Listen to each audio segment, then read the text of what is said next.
welcome everyone. I have a quick update for you for all the planets, how they are, where they're going, and what they're going to bring to us, most likely.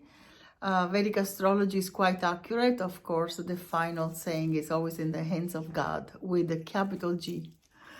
And we are going to talk a little bit about where Mars is in astrologically, according to Vedic astrology, where the Sun is and where all the other planets are. Quickly, Jupiter, the planet of positivity, children, wealth, also enlightenment, because it's one of the most spiritual planets. All the planets can be spiritual, but Jupiter has a higher octave of spirituality because he rules space. Space is a very evolved element in according to Vedic astrology. So Jupiter has not been giving the best in its best in the last few months because it was retrograding in Pisces.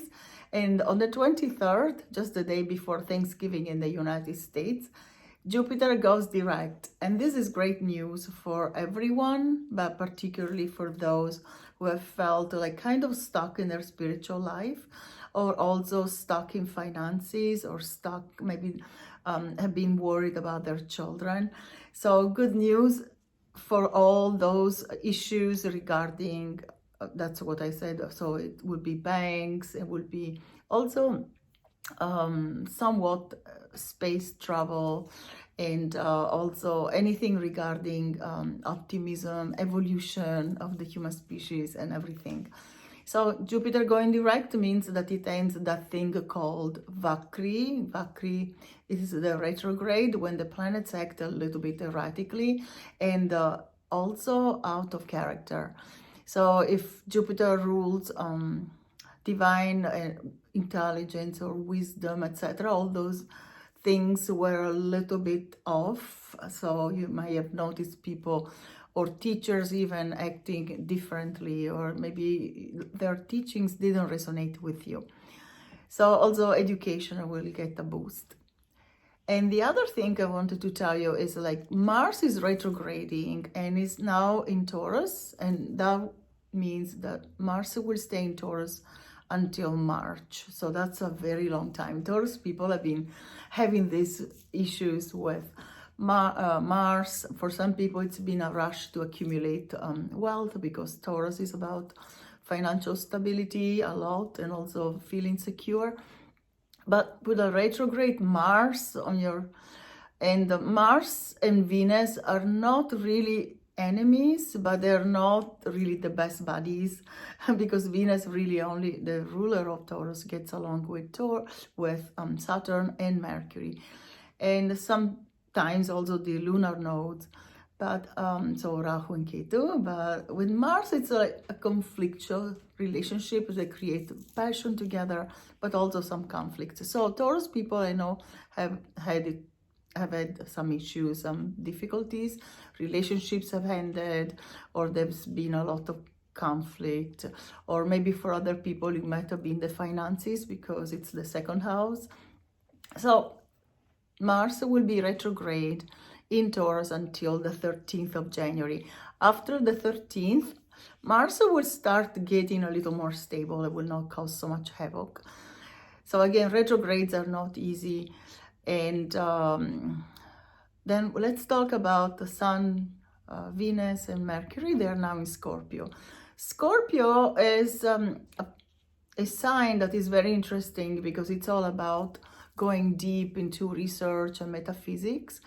And sometimes Scorpio people get a little carried away with fear, or closing off for self-protection, etc. Kind of like Cancer in a different way, because Cancer people can be more caring and giving and nurturing, whereas Scorpio people are very, very intensely feeling everything at the same time. And so they become really sometimes a little freaked out, as they say in America. Okay, so freaked out. Don't freak out. All this sensitivity is for a good purpose, so use it for good things. All right, so the Sun will be there for until about the middle of December. Then it will enter Sagittarius. Remember, we're talking about Vedic astrology, so don't come to me and say, oh no, the sun is already in Sagittarius. No, it is not. Sorry to insist, but if you look at the sky and you know the constellations, you'll be able to understand that the sun is actually in Sagittarius, in Scorpio. And yes, so if you go by the seasons and if you go by the precession of the equinoxes, then the sun, yes, will be right now in Sagittarius because it's 23 degrees ahead of us. But it's a really kind of a calculation, but not really in the sky. Okay, so also there's Venus in Scorpio and Mercury. They are okay, but they're being aspected by Mars, all these three planets. So remember, keep your speech very diplomatic, be easygoing, don't have arguments. I believe that we need more love on this planet, and it's not easy because we've not been taught to prioritize that. So be very loving and forgiving as much as possible. And after that, on the 5th, Venus will be in Sagittarius, Vedic Sagittarius, so sidereal. And also Mercury will move into Sagittarius, so a lot more upliftment and more inspiration, and maybe a renewed interest in religion. That usually happens around December in the northern hemisphere because of the holiday season, etc. Christmas brings that, and when these planets enter all in Sagittarius, so we shift from our either fears or obsession with relationships to something a little higher, maybe a little more uplifting, more religious or more philosophical. All right, so enjoy the holiday season starting already this weekend. I can see a lot of activity in buying Christmas decorations, Hanukkah decorations, and things like that. So enjoy, and Thanksgiving, have a happy, wonderful, warm-hearted Thanksgiving. Be safe, everyone, and enjoy. Bye-bye.